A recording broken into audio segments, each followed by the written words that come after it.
Hey everyone, welcome back to our channel. Today, continuing with our Schengen visa series, this is one of the most important videos in the series and it pertains to the rejections of Schengen visa. However much we may not want it, but rejections in Schengen visa are very common. But there is no clear way of actually what to do after that rejection. Me, when I first applied for Schengen visa, was thinking about what to do after rejection the second day after I actually submitted the file because the probability of rejection and the stories that I had heard were so terrifying that I really wanted to know what if my application was rejected like so many others. But there was no clear cut guide on the internet for the same. So here I am to help you out in that as well. Let's start this video. Hi everyone, we are Rohit and Arshia, two dentists who are absolutely in love with traveling the world. For us, memories are the one treasure we know we'll carry with us forever. And that's why we are out exploring, filming, and sharing. So come along with us on this journey and let's start this video.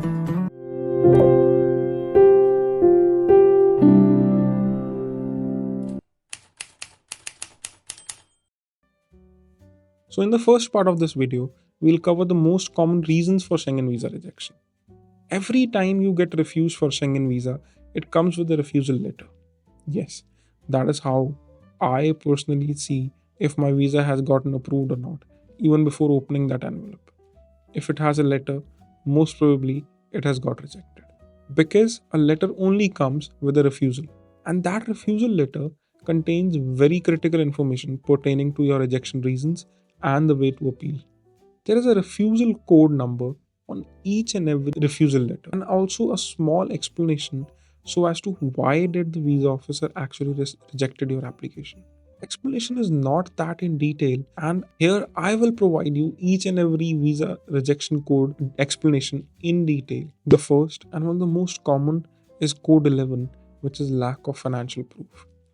This is pertaining to the fact that you were not able to successfully tell the visa officer that you can sponsor your own trip for the number of days that you showed the itinerary for. Or the sponsorship letter or the sponsorer who is sponsoring your trip doesn't have sufficient funds. Sometimes this also happens when you miss out on documents like you do not provide 3 years of ITR or at least 6 months of financial statements. Trust me, more than you can think of, these rejection codes also come when there are sudden transactions in the account just before the visa application. Yes, the visa officer knows this as well. A regular financial transaction list in your account is very much necessary for the Schengen visa. And the second most common reason is code 10 or doubt about returning to India. So this is pertaining to your background and your roots in the country. You might not have been able to prove the visa officer enough that you have strong ties to India.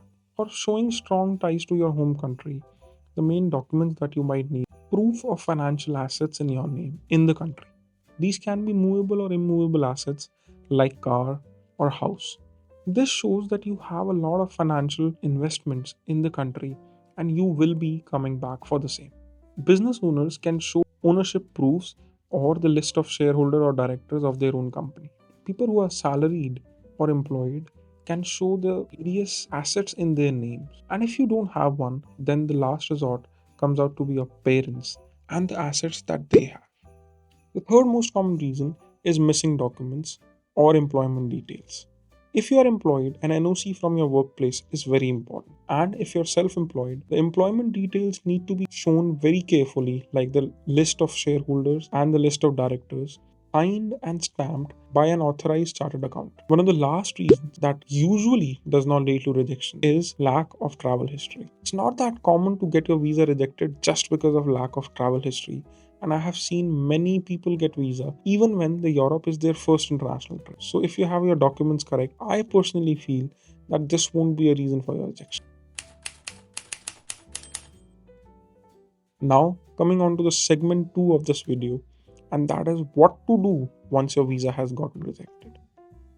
Obviously, you will want to appeal, but the question comes, should you? And if you want to, what's the process? Sometimes charges for the appeal or the process for the appeal is so cumbersome that it's better to just reapply for the visa, especially if your rejection was for something that even you think that you missed out. If the financial statements were not enough, or if there were sudden transactions just before the visa application, obviously the rejection is anticipated. But if the rejection comes because of maybe the visa office could not justify your itinerary, and you know that you can, and you have more documents to prove the same, maybe then appealing becomes a better option. So it varies from case to case basis. And if you want to know what do I think about your case, you can just comment down and I'll let you know. Now, if we want to really appeal, the first step becomes actually reading your refusal letter again, because we want to be very sure about why the refusal happened in the first place, and then we'll be drafting our appeal letter. In the refusal letter, it's always clearly mentioned where do you appeal to and whom do you appeal to. The address mentioned on the refusal letter will be the address where you send all your documents and the appeal letter. You need to write down a formal appeal letter as to why do you think that visa officer did not do justice to you or your application. Keep it short, not more than one page, as usually the visa officer knows everything already and they have all your documents and they know why did they refuse it. Also, address each reason clearly with evidence. I'll share a copy of the sample appeal letter in my video description for your help. And if you want one on your email, just let me know down in the comments and I'll be happy to do so. But trust me, for most of us Indians, reapplying is faster and easier. And yes, cheaper too. So you can just wait for some time and then reapply for your application if you think your application had a merit to be reconsidered. Few tips before I leave you in hope of a positive Schengen visa application are: don't change your story in the application or in the appeal letter. Your story should point out to exactly the same things. Second, avoid booking expensive non refundable tickets. Yes, do not book non refundable tickets and do not book dummy tickets as well. Book refundable tickets, preferably fully refundable tickets, especially for Schengen visa. They will cost a little extra, but that will be worth it. Always attach a new cover letter with your appeal letter and explain the improvements made. And maintain a healthy 6 months of statement with frequent credits and debits before your application. Make sure that it does not contain sudden debits or credits just before the application. So that's the complete breakdown of Schengen visa rejection reasons and the appeal process. Don't panic if you have been rejected. It happens to the best of us. The key is to understand why it happened and fix it properly before your next application. On our channel, I have lots of videos covering Schengen visa application so that this does not happen in the first case. So if you want to check them out, I'm leaving links in the description for all of them. Thank you so much for tuning in today, and I'll see you in the next one.